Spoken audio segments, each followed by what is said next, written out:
Hi friends, இன்றைக்கி ஒரு சமையல் விளாக் பார்க்கலாமா? அதுக்கு முன்னாடி ஒரு விஷயம் சொல்கிறேன். நம்மளை பற்றி குறை சொல்லிக்கிட்டே இருப்பாங்க. அது நீங்கள் என்ன செய்தாலுமே சொல்லிக்கிட்டு தான் இருப்பாங்க. அவங்களெல்லாம் கண்டுக்கிடாமல் நம்ம ஒன்று நம்ம வேலை உண்டு நம்ம பாட்டு ஜாலியாக போய்கிட்டே இருக்கலாம். என்னென்னா யானைக்கு எப்படி தும்பிக்கை இருக்கும், அதே மாதிரி நம்மளுக்கும் கண்டிப்பாக ஒரு நம்பிக்கை வேணும். அந்த நம்பிக்கையோடு நம்ம ஓடிக்கிட்டே இருக்கலாம். இன்றைக்கி நான் என்ன சமையல் பண்ண போகிறேன்னா சோயா கிரேவி தான் செய்ய போகிறேன். அதை நான் எப்படி படித்தேன்னா, சோயா கிரேவி என் ஹஸ்பண்ட் வெள்ளிக்கிழமைனா விரதம். அப்போ அவங்களுக்கு சிக்கன் சாப்பிட முடியாது. சிக்கன் மாதிரி எதாவது செய்து கொடுத்தா விரும்பி சோறு நல்லா சாப்பிட்டாங்கன்னு சொல்லிட்டு அப்படின்னு செய்ய படித்தது தான் இது. நீங்களும் வீட்டில் ட்ரை பண்ணி பாருங்கள். சோயா வந்து ஃபஸ்ட்டு ஊற வச்சு ரெண்டாக கட் பண்ணி எடுத்துக்கணும். சோயா வந்து 10 நிமிஷமாவது ஊற வச்சு எடுத்துக்கணும்.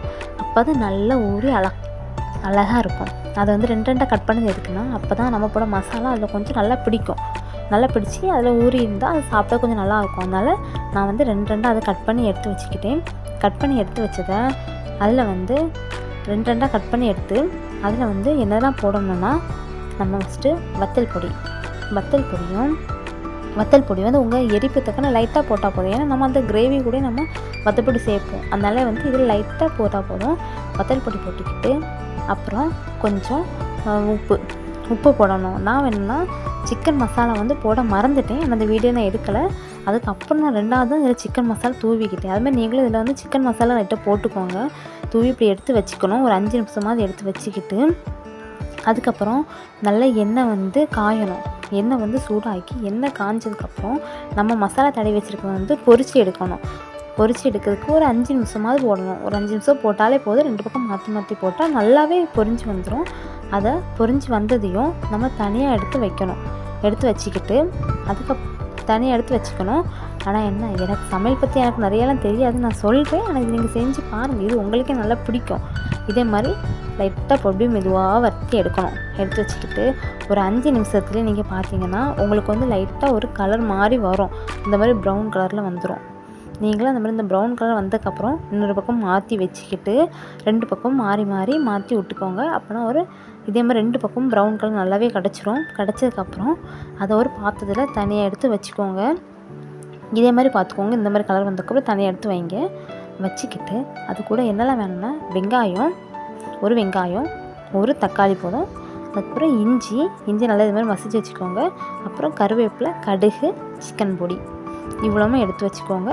சிக்கன் பொடி, அப்புறம் வத்தலும் வேணும், உப்பும் வேணும். அது கூட சேர்த்து அதையும் வச்சுக்கோங்க. ஃபஸ்ட்டு கடுகும் போட்டு கருவேப்பிலையும் போட்டு நல்லா தாளிக்கணும். தாளித்ததுக்கு அப்புறம் அதை இஞ்சியும் போடணும். இஞ்சி போட்டால் ஏன்னா இஞ்சி வந்து நல்லா வசக்கணும். அப்போ தான் இஞ்சி வந்து லைட்டாக ப்ரௌன் கலர் வரணும். அந்த ப்ரௌன் கலர் வர வரைக்கும் நீங்கள் நல்லா வதக்கிக்கோங்க. அப்புறம் உள்ளியை போட்டு நம்மளுக்கு தெரியுமே, நம்ம ஆம்லேட் போடனாலே நல்லா வதக்கி நல்லா எடுப்போம். அப்புறம் இந்த கிரேவிக்கு வசக்காமல் இருப்போமா, அதுமாதிரி உள்ளியும் நல்லா ப்ரௌன் கலர் வர வரைக்கும் நல்லா வதக்கி விட்டுக்கிட்டே இருங்க. என்ன கொஞ்சம் கை தான் எனக்கு வலிச்சிக்கிட்டே இருந்துச்சு. வேறு என்ன பண்ணுறது, ஹஸ்பண்டுக்கு சாப்பிட்டோன்னா செஞ்சு கொடுத்தானே ஆகணும். அதுக்கான கை வலிச்சாலும் பிரச்சனை இல்லைன்னு சொல்லிட்டு நம்பிக்கையோடு நான் செஞ்சேன். அது நீங்களும் உங்கள் கை வலிச்சாலும் பிரச்சனை இல்லைன்னு ஹஸ்பண்டுக்கு ருசியாக இந்த மாதிரி சமையல் டேஸ்ட்டாக செஞ்சு கொடுங்க. செஞ்சுக்கிட்டு அப்புறம் நான் என் ஹஸ்பண்ட்டை பேசிக்கிட்டே இருந்தேன். நீ என்ன செய்கிறீங்களா, நான் என்ன வீடியோ எடுக்கேன் அப்படின்னு. என் ஹஸ்பண்ட், நான் வீடியோக்கெலாம் வரமாட்டேன், நீனே செஞ்சுக்கோ அப்படின்னு சொல்லிட்டாங்க. நம்ம என்னை அடுத்த அப்படி கண்டிப்பாக ஹஸ்பண்டை சமைக்க விட்றோம். நம்ம ஹஸ்பண்டை சமைக்க வச்சுக்கிட்டு நம்ம ஜாலியாக பின்னாடி வீடியோ எடுக்கலாம். கண்டிப்பாக உங்களுக்கு அந்த மாதிரி ஒரு நாள் வீடியோ எடுத்து போட்டு நீங்கள் வேணுமா பாருங்கள். அது மாதிரி இது மாதிரி லைட்டாக பொன்னிறமாக வதக்குனதுக்கப்புறம் நம்ம இது கூட வந்து தக்காளி சேர்த்துக்கணும். தக்காளியை நல்லா வதக்கணும். தக்காளியும் தக்காளி வசங்க எனக்கு நல்லா டைம் ஆகிட்டு. நான் என்ன பண்ணியிருக்கேன்னா, உள்ளி போட்டோடனே தக்காளியும் போட்டுக்கணும். அப்போ 2 சேர்ந்து அழகாக வசங்கியிருக்கும். நான் கொஞ்சம் உள்ளி வசங்கினதுக்கப்புறம் தக்காளி போட்டுட்டேன். நீங்கள் இது மாதிரி பண்ணாங்க. நீங்கள் 2 சேர்த்து போடுங்க. 2 சேர்ந்து அழகாக வசங்கி உங்களுக்கு கிடைக்கும். அப்படி வதக்கி எடுத்துக்கிட்டு அதுவுமே பொன்னிறமாக வரணும்.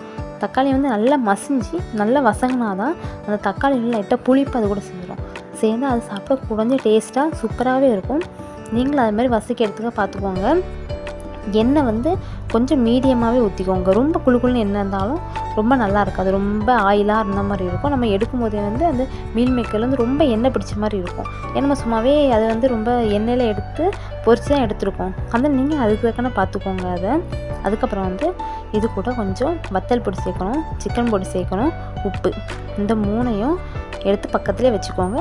அப்புறம் பெப்பர் வந்து நீங்கள் லைட்டாக மேலே தூற்றி விட்டால் அது ஒரு மணத்துக்கிட்டு அது ஒரு டேஸ்ட்டு கொடுக்கும். அதையும் சேர்த்து மறக்காமல் அதையும் சேர்த்துக்கோங்க. அது வந்து இது வந்து நல்லா பொன்னிறமாக வந்ததுக்கப்புறம் தான் நீங்கள் இது எல்லாமே வந்து சேர்க்கணும். அதுக்கு முன்னாடி சேர்க்காதுங்க. அதுக்குன்னு சேர்த்திங்கன்னா அது ரொம்ப டேஸ்ட் நல்லா அந்த மாதிரி இருக்காது. பொன்னிறமாக வந்ததுக்கு சேர்த்திங்கன்னா அந்த மசாலா அந்த உள்ளி தக்காளிலாம் நல்லா இறங்கி பிடிக்கும். அப்புறம் மீல் மேக்கரை போட்டாலும் அதுவே ரொம்ப சூப்பராக இறங்கும். அதனால் அது தக்கன அதை பார்த்துக்கோங்க. வீட்டில் இருக்கும்போதெல்லாம் நான் லாஸ்ட் கடைக்குட்டி, அதனால் எங்கள் வீட்டில் என்ன சமைக்க விட்டதே கிடையாது. நான் சமைக்கிறத பற்றி யோசிச்சதும் கிடையாது. ஃபுல்லாக மூத்தது எனக்கு ஒரு அக்கா உண்டு. அப்போ என் அக்கா சமைச்சிருவாள். நான் ஜாலியாக என் பாட்டுக்கு இருப்பேன். வீட்டில் ஒரு வேலை செய்ய மாட்டேன். காலேஜுக்கு போவேன், வீட்டுக்கு வருவேன், வீட்டில் வந்து சும்மா படிச்சுக்கிட்டு இருப்பேன். சில டைம் படிப்பேன், சில டைம் படிக்காமல் புக் எடுத்து வச்சுக்கிட்டு என் பாட்டுக்கு இருந்தனால நிறைய நாள் உண்டு. நீங்களும் அதில் எல்லோரும் இருந்திருப்பீங்க. அப்படி அதுக்கப்புறம் அதில் சிக்கன் மசாலாவாக கூட சேர்த்துக்கிட்டு அதில் கொஞ்சம் வத்தல் பொடி வந்து ஒரு ஸ்பூன்லாம் போடாதுங்க. ஏன்னா அரை போடுங்க, நம்ம அது கூட சேர்த்துருக்கோம். அதனால் நீங்கள் அரை ஸ்பூன் போட்டுக்கிட்டு அதுக்கப்புறம் உப்பு போடணும். அப்புறம் வந்து மிளகாத்தூள், நல்ல மிளகையும் லைட்டாக மேலே தூவி விட்டுட்டு நம்ம பொரித்து வச்சுருக்க சோயாவையும் மேலாட்ட போட்டு விட்டுக்கிட்டு அது எல்லாத்தையும் சேர்த்து நல்லா வதக்கி குழப்பி எடுக்கணும். ஏன்னா எல்லாத்துலேயும் வந்து பிடிக்கணும்ல, அதனால் எல்லாத்துலேயும் சேர்த்து நல்லா வதக்கி எடுத்துக்கோங்க. என்ன என் பாத்திரத்தை என் சொல்ல வச்சே கேட்கல, அது பாட்டுக்கு ஒரு சைடு வந்துக்கிட்டே இருக்குது. நான் ஒரு பக்கம் கிண்டுறேன், அது ஒரு சைடு வந்துக்கிட்டே இருக்குது. அதில் கொஞ்சம் தண்ணி ஊற்றிக்கிட்டு தண்ணி வந்து ஏன் ஊற்றுறோன்னா இந்த மசாலா வந்து தண்ணி ஊற்றுனோன்னா நல்லா அந்த சோயா கூட இறங்கி பிடிக்கும். நல்லா பிடிக்கும், அழகாக சூப்பராக இருக்கும். நீங்கள் வேணால் தண்ணி ஊற்றுவாங்க. தண்ணி ஊற்றாமல் இருந்தால் அது பொரிச்சது இதெல்லாம் தனித்தனியாக இருக்கும். ஒரு முட்டை வறுத்து எடுத்தாமல் இருக்கும், தனித்தனியாக இருக்கும். ஆனால் இதே இது நீங்கள் தண்ணி ஊற்றுனீங்கன்னா அது கூடவே சேர்ந்து அழகாக இருக்கும். குழுன்னு மசாலா மாதிரி சூப்பராக இருக்கும். அடுத்து உப்பையும் தூவி விட்டுக்கோங்க. உப்பு லைட்டாக பெருப்பு போட்டால் போதும். ஏன்னா நம்ம பொரிக்கும் போதுமே உப்பு போட்டிருக்கோம். அதில் உப்பு அதற்குன்னா லைட்டாக போட்டுக்கோங்க. போட்டுட்டு நல்லா வதக்கி விடணும். அப்புறம் வந்து அது கேஸை வந்து கொஞ்சம் ஸ்லோவாகவே வச்சுக்கோங்க. ஸ்லோ ஃப்ளேமில் வச்சாலும் நீங்கள் போதும். ஏன்னா இடத்துல இல்லைன்னா ரொம்ப தண்ணிலாம் வற்றி படான்னு இதாகிடும், கருக ஆரம்பிச்சிடும். அதனால் நீங்கள் கொஞ்சம் ஸ்லோவாக வச்சுக்கிட்டு அதை வதக்கிக்கிட்டே இருங்க. அது வதக்கும் போது உங்களுக்கே தெரியும், ஒரு நல்ல மனம் அடிக்கும். அந்த மனம் வரது வரைக்கும் நல்லா வதக்கிட்டே இருங்க. ஏன்னா சிக்கன் மசாலா அந்த ஸ்மெல் மட்டும் லைட்டாக போகிறது வரைக்கும் வதக்கி எடுத்து வைங்க.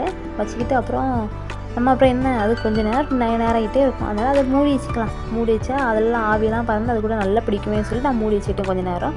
அதுக்கப்புறம் இந்த பார்த்து இனி சமாளிக்க முடியாதுன்னு சொல்லிட்டு என் ஹஸ்பண்ட் வந்து துணி எடுத்து வச்சு பிடிச்சிக்கிட்டேன். ஆனால் ஃபஸ்ட்டு கை வச்சு தான் பிடிக்க வந்தேன். அப்புறம் என் ஹஸ்பண்ட் சொன்னாங்க மறுபடியும் போய் சூடு வாங்கிட்டு இருக்காது அப்படி சொன்னால அதனால் நானும் ஒரு துணி எடுத்து வச்சு அதை பிடிச்சிக்கிட்டேன். பார்ட் 2 வேணுன்னா கண்டிப்பாக கமெண்ட் பண்ணுங்கள்.